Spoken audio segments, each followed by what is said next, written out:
Bonjour à tout le monde, j'espère que vous allez bien. Bienvenue sur cette chaîne.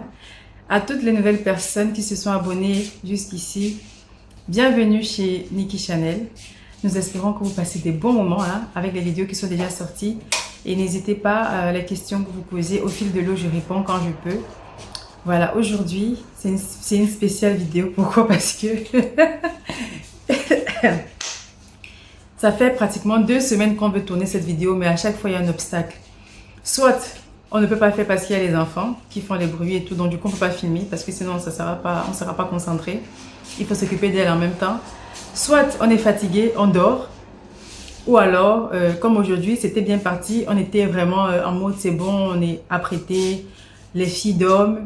Et au moment d'allumer la caméra, la plus petite se réveille. Oui, entre-temps, je vous dis qu'on a une nouvelle dans la famille. On a une nouvelle dans la famille. C'est vrai que l'annonce est un peu informelle. On devait la faire de façon un peu plus formelle, un peu plus protocolaire. Mais bon, on sait bien que qui dit Niki dit spontanéité. Qui dit Niki dit naturel. Qui dit Niki... on est tous sauf protocolaire. Voilà, nous on est très relax, on est en mode naturel.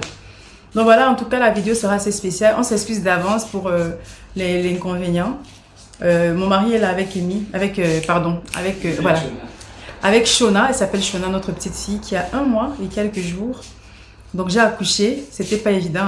Voilà, c'est une autre série de vidéos qui arrivera. Je vais expliquer, je vais raconter un peu l'aventure qui s'est terminée il y a quelques semaines. Et nous sommes actuellement en congé maternité pour moi et pour papa Godefroy en congé paternité. Et il est à fond dans son rôle. C'est pas facile, mais beaucoup de courage. Donc aujourd'hui, il était question de faire la vidéo, la deuxième partie des 5 langages de l'amour. Et donc, il était question de parler de lui. Enfin, pas de lui, mais de ses langages à lui. Parce que moi, j'avais parlé des miens dans la précédente vidéo. Et nous avons eu des questions auxquelles nous allons répondre que j'ai là. Donc, cette vidéo aura 2 phases, sinon 3. Mais il faudra que le bébé coopère. Parce qu'elle s'est réveillée juste au moment où on voulait commencer la vidéo. Donc, on fait l'allaitement mixte.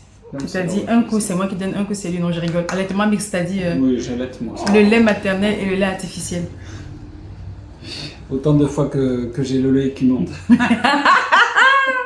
Si seulement c'était possible, ça aurait été bien. Non, ça ira. Ça aurait été possible aussi que les hommes portent la grossesse, ça serait bien. Si on aurait tous les privilèges, à un moment donné.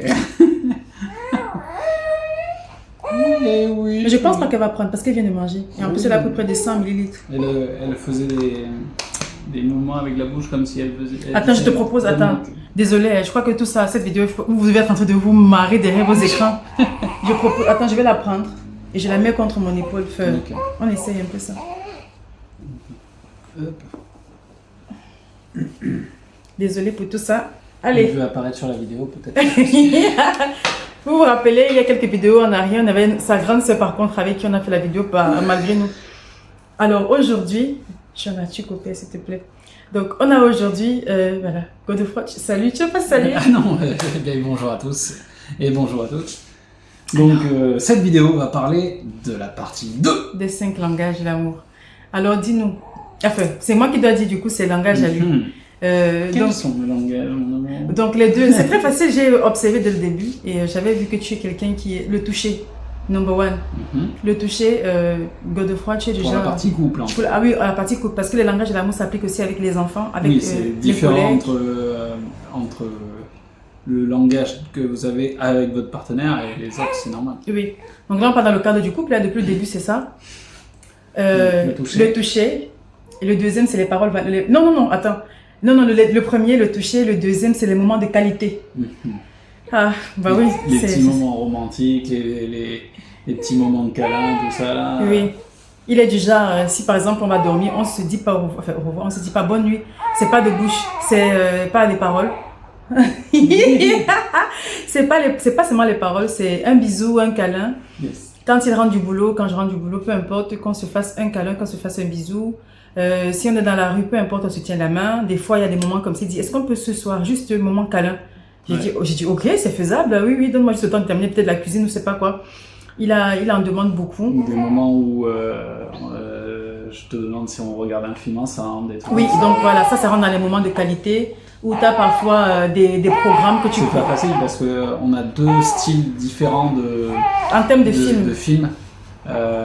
Donc donc c'est pas évident. Donc, mais on s'en sort. C'est pas des critères qui doivent vous gêner si vous vous posez des questions en début de relation. Est-ce que c'est mon futur mari? Attendez, moi j'aime beaucoup les jeux vidéo, lui il aime pas du tout. Est-ce que c'est la bonne personne? C'est pas des critères qui vont être déterminants, j'ai envie de dire.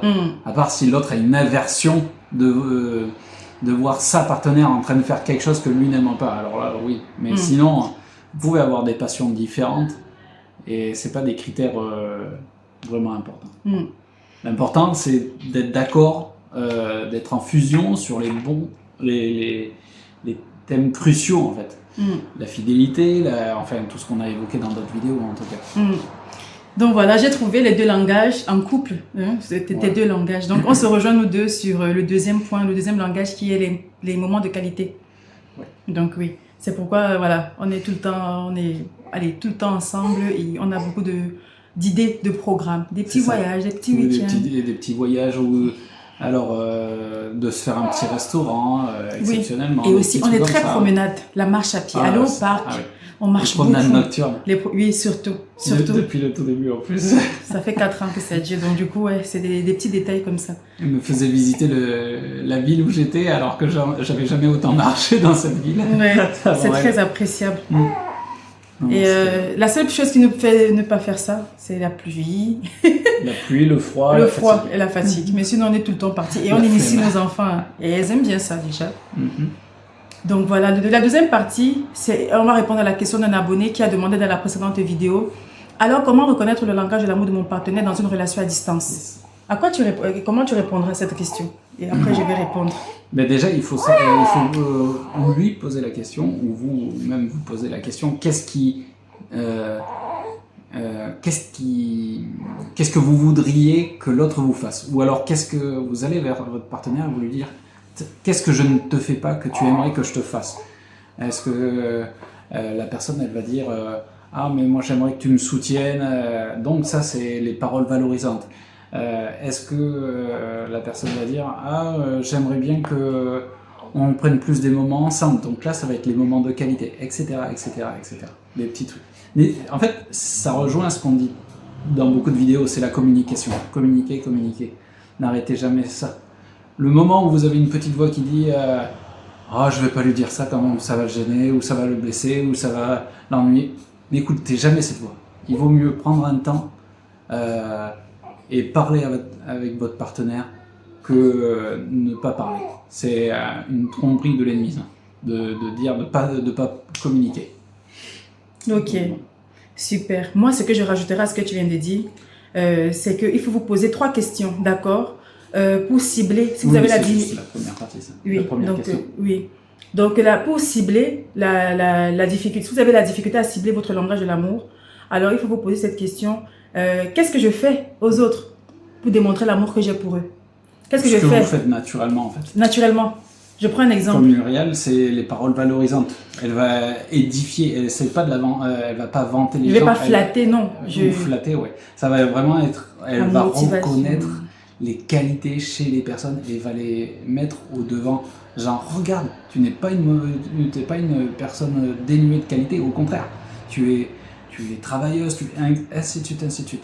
Vous pouvez avoir ça. Ou alors, ça peut être des petites attentions que vous donnez à vos collègues, à vos amis, des petits cadeaux. Des petits cadeaux. Ça veut dire que c'est votre langage. Ou des services. Des services. Ça veut dire que c'est votre langage. Donc, qu'est-ce que vous faites naturellement pour démontrer votre amour? Généralement, on a du mal à le percevoir. C'est vrai parce qu'on le fait tellement naturellement que pour nous, c'est normal.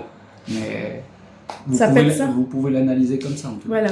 Autre question que vous pouvez vous poser pour cibler votre langage, si vous avez la difficulté, c'est de demander simplement à votre partenaire, non, dans le cadre du couple, encore une fois de plus, vous demandez à votre partenaire, qu'est-ce que je ne fais pas que tu aimerais que je fasse?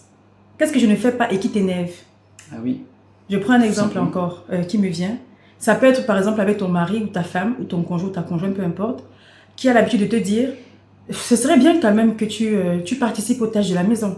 Parce que là, je me tape la lessive, la vaisselle, les tâches ménagères, je fais la cuisine, je m'occupe des enfants et c'est encore moi qui devrais penser à faire, je sais pas, peut-être des activités des enfants, aller à l'école et tout. Les services rendus. C'est que c'est les services rendus pour cette personne-là. Exactement. Ou alors, la grande s'est réveillée. Aïe, aïe, aïe. Terminons vite. On va vite terminer, je crois que Oui, j'arrive. On arrive, mon amour. Désolée, vraiment. Donc, la troisième question... Attendez, je vais essayer de... J'avais noté ça. Attends. Donc, ça, c'est les 3 questions qu'il faut vous poser pour cibler. Vous avez la difficulté pour cibler les langages. L'habitude de démontrer ton amour, on l'a fait. Que demandes-tu le plus souvent à ton ou ta partenaire? Et qu'est-ce que ton partenaire ne fait pas qui te blesse le plus? Du coup, voilà les 3. D'accord? Est-ce qu'on a été clair? Donc, voilà les 3 principales questions qu'il faut se poser pour cibler son langage à soi. Et ça ne s'applique pas que dans le couple, c'est aussi possible avec les enfants, avec ses collègues, avec ses amis. Il faut être vraiment attentif. Et aussi, ça ne se fait pas naturellement. Si ça ne se fait pas naturellement, alors apprendre à le faire. C'est pourquoi on dit que l'amour est un choix. Oui. C'est comme une langue que tu ne parles pas. C'est important aussi pour les enfants. Je rebondis sur ce qu'elle a dit. Nous, on n'est pas encore peut-être trop dans cette phase-là. Mais je pense que c'est important parce que vous devez apprendre à connaître votre enfant pour pouvoir le guider vers ce qu'il est doué, vers ce qu'il aime, vers sa voie en fait. Vous devez l'accompagner, c'est votre rôle en tant que parent. Et si en plus vous êtes croyant, pour l'amener dans son ministère à lui, de sa vie. Oui, donc voilà, le fait que ton partenaire, pour l'abonné qui a parlé, soit à distance, retiens en fait, essaie d'observer. Je ne sais pas si c'est une fille ou c'est un homme qui écrit, si c'est une femme ou c'est un homme, mais peu importe. Ouais, si vous déjà communiquez. C'est pas parce que vous êtes à distance que vous ne pouvez pas communiquer. Et c'est par des petits trucs, déjà, s'il peut les détecter et qu'il va te dire, moi j'aimerais bien que tu me dises ça, que tu me fasses ça, que tu... n'hésitez pas, c'est la communication qui va maintenir votre couple, qui va aider à le stabiliser. Il n'y a pas que la communication, bien sûr. Si vous êtes croyant, si vous êtes chrétien, c'est Dieu qui, sans la communication toute seule ne sert à rien. Elle peut aider à maintenir, mais c'est Dieu, c'est le ciment. C'est ça qui va lier les briques entre elles. Ouais. Donc la communication, c'est un truc en plus qui va bien sûr faire que tout se déroule. Mais voilà, c'est communiquer. Et aussi, il faut aussi être sensible et être vigilant en fait. Parce que des fois, l'autre n'est pas... c'est ça que tu veux dire. L'autre n'est pas forcément... il ne sait pas que c'est ça son langage. Oui. Et qu'est-ce qui fait... C'est là où cette question est intéressante. La deuxième dont j'ai parlé tout à l'heure. Qu'est-ce que tu fais ou qu'est-ce que tu ne fais pas qui l'énerve? Qu'est-ce que tu ne fais pas le plus souvent qui l'énerve, qui le blesse? Si par exemple, il te dit, écoute, ce serait bien... qu'on aille, voilà, j'ai un concert qui va se dérouler le 19 de ce mois et si tu veux, on prend 2 tickets et tout, ou alors j'ai prévu qu'on aille passer le week-end, je sais pas, j'ai dit n'importe quoi, et toi à chaque fois tu dis non, ah ouais, non, ça me tente pas. Ça veut dire que ça se trouve c'est le langage de l'amour de cette personne-là, mais toi en fait ça le blesse, ça la blesse, donc ça se trouve c'est ce langage de l'amour, les moments de qualité, donc il faut être observateur. Vous pourrez peut-être pas répondre à chaque fois à son attente en termes d'amour, mais vous connaîtrez que ça a quand même une importance et que sur 5 occasions de répondre à son langage d'amour, alors il faudra au moins le faire le plus possible. C'est pas parce que vous en sautez un parce que un jour vous êtes fatigué, malade ou autre, ou que vous avez trop de choses à penser, que vous devez à 100%, on ne dit pas ça. Idéalement, ça serait ça, mais on est tous humains, on a nos vies, nos problèmes à vivre, et donc voilà, on sait pertinemment. Mais l'important, c'est de vraiment mettre ça en priorité. Donc, par exemple, Muriel, elle est pas, son langage, elle n'est pas spécialement attachée aux cadeaux. Mais c'est pas pour ça que je vais pas lui en offrir. Et c'est pas pour ça que je vais faire plus de cadeaux que de moments de qualité, puisque c'est des moments de qualité qu'elle aime. Et je vais pas mettre plus parce que pour moi c'est facile imaginons de faire des cadeaux, que je vais plus faire de cadeaux parce que pour moi c'est facile. Non, il faut prioriser l'amour, le langage de l'amour que l'autre il a, pour que ça le touche, parce que c'est ça qui rend heureux l'autre en fait. Il y a un petit sketch là, quand je vois le livre de Gary Chapman, je crois que c'est une illustration, peut-être je me trompe, mais que j'ai vu sur le site. En fait, c'est des dessins animés. Donc, la dame qui dit à son mari, mais supposons qu'il s'appelle Jean. Mais Jean, tu ne m'aimes pas. Et à lui de répondre, mais si, je te le dis tout le temps. En fait, c'est pas le fait de le dire. C'est quoi son langage à elle? Supposons que la fille s'appelle Madeleine. Madeleine, je t'aime. Chaque fois, tu le dis. Mais en fait, pour elle, si tu l'aimes vraiment, bah, tu vas participer aux tâches ménagères. Parce que dans le dessin animé, on montre Madeleine en train de balayer, je crois qu'elle nettoie. Donc en fait, pour elle, elle s'attend à ce que son mari, elle voudrait que son mari soit beaucoup plus investi dans les tâches ménagères. Donc le fait de lui dire tout le temps je t'aime, pour elle, elle ne considère pas, elle n'est pas réceptive à ça. Parce que pour elle, son langage à elle, c'est les services rendus. Donc il serait bien pour Jean-Jean de parler le langage de Madeleine en s'impliquant dans les tâches ménagères. Donc à vous, c'est quoi votre langage? Si vous ne le savez pas, posez-vous les 3 questions et essayez de répondre. Voilà. Je pense qu'on a été, Oui. a dit pas mal de choses. Vous avez d'autres questions posées, mais déjà dites-nous c'est quoi votre langage. On a répondu à vos questions aussi, Oui. qu'on n'a pas tapé à côté. Qu'on n'a pas tapé à côté. On va aller s'occuper de la première qui s'est levée de sa sieste. Oui. Ouf. En tout cas, merci à vous. Excusez-nous de la disparité des vidéos. Encore une fois, on reprend tout doucement. On se fait au rythme aussi des 2 enfants. On a nos vies et encore une fois, on fait ça avec générosité. Donc, ouais, c'est ça. merci à vous et que Dieu vous bénisse. Au revoir.